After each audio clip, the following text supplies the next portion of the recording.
I refer to it as cultural gravity, right? Like Tokyo, it's like a neutron star. Right, it's so dense. Right. The escape velocity is hard. It's yeah, like difficult. really hard to get out Right. of. And so a lot of folks just tend to stay put. And that's not like necessarily a negative thing, Right. but it is in one sense relatively limiting for what their potentials. Right. I do weekend retreats as well, and getting groups of between 8 and 10 people, kind of a curated list of business professionals and whatnot. Pretty agendaless and just like, let's go get your feet on some snow. Love camping, surfing, diving, hiking, climbing. The Tokyo Islands, I've been exploring those recently. Hachijojima, Oshima, Niijima. Hachijojima is a good I think it's 250 But they're all kilometers. boats. You can only get there by boat. So let's see. You can fly to Oshima from Chofu. Real estate-wise, Shimoda down in Izu.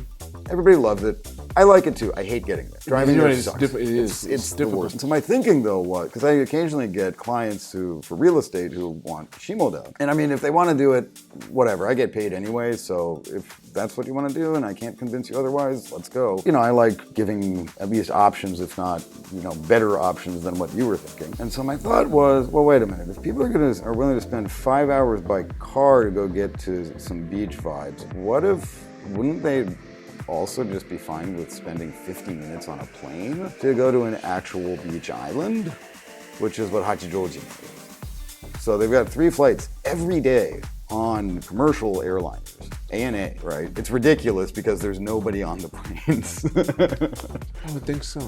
Very few. And there's not that many people on that island. 7,000.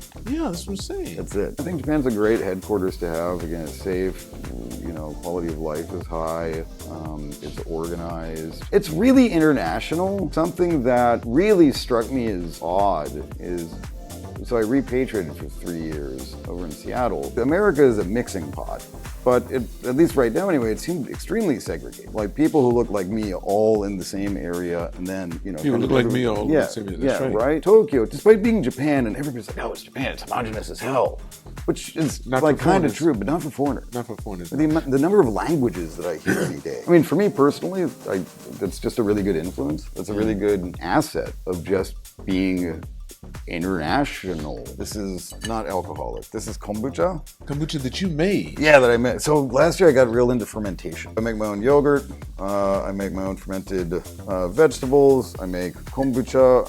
I just started making ginger beer. This is made with You make your own Shizuoka. yogurt, so you take a little bit of yogurt and put it in another one. And Whatever's left over, just Okay. don't rinse it out. Instead, just pour some milk and stir it around and then leave it for 10 hours-ish. And like every single day, you'll get new yogurt. This is actually in Shizuoka. There's a city called Makinohara. And then you refrigerate it. Yeah. That I visited last December. So this is made with tea from there. This is raw, so this is... Oh wait, no, I'm sorry. This has apples in it. Cheers. Oh, that's good. That's tea. It's phenomenal. This is good, and it has a little bubble to it. So that's the thing that I'm working on. Yeah, so it actually turns, so it's fermented. It's fermenting right now. So there's basically with fermentation, you want either... It's alive. It is. I know, yeah. Right? You want either sugar or salt. So this is a sugar fermentation. And so basically per liter, I put 40 grams-ish. Right now I'm using brown sugar for the first fermentation, and I'm usually doing between 2 and 5 liters at a time. I make real strong tea, not just like 1 or 2 tea bags, but usually I'm using like, if I'm using tea bags or making mine, it's like 5 per liter. And then, so it's boiling.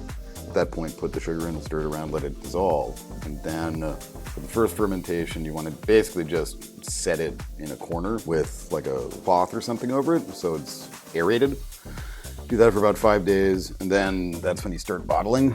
And then that's also when you add, if you want, additional like flavoring. So I like juice, like this is red apple. I made kiwi, I made persimmon. So that adds both a little bit extra fermentation as well as carbonation. 10 days-ish for like a good, there's 2 phases of fermentation. But yeah, over 10 days, you get this. You have 10 liters of the first fermentation brewing right now, and then 12 of these bottles. Mm-hmm. So that's 750 times 12, which is whatever. So call it, yeah, that's close to 20, 20 liters of this stuff in my house. And down in Yugawara, too. And a line of people standing out there saying, "Ooh, oh, it's crazy. You bring this stuff to parties, people are just all I can see it. It's like this whole concept of like alchemy. You know, turning nothing into something via you. If nothing happened to this inert substance, it would continue being inert. But if you come in and put your magic on it, that's all you're gonna do. Boom, it becomes yogurt. It gives you agency. It suggests that you can do something. It. You right. can make the change. You're the one. It really gives you agency, and it's not like a self-help book. More natural. Right. In a sense of like, dude, because basically what are you doing? You're like cooking. We eat at some point or another. Well, we've done that for basically the entire existence of humankind, right? And so it's like innate. And it's personal. You know, there's a bit of a ritual element about it as well, I think. That's right. Which, again, is like agency and bringing it back to like MKUltraman and business and advisory and all this weird stuff. That's what it's about. Having these resources, experiences that show you and, you know, the world around you, but first and foremost yourself, outside of the ego, kind of, just proving to yourself that, oh shit, with my own hands. That's right, I made this happen. I could do that? Whoa.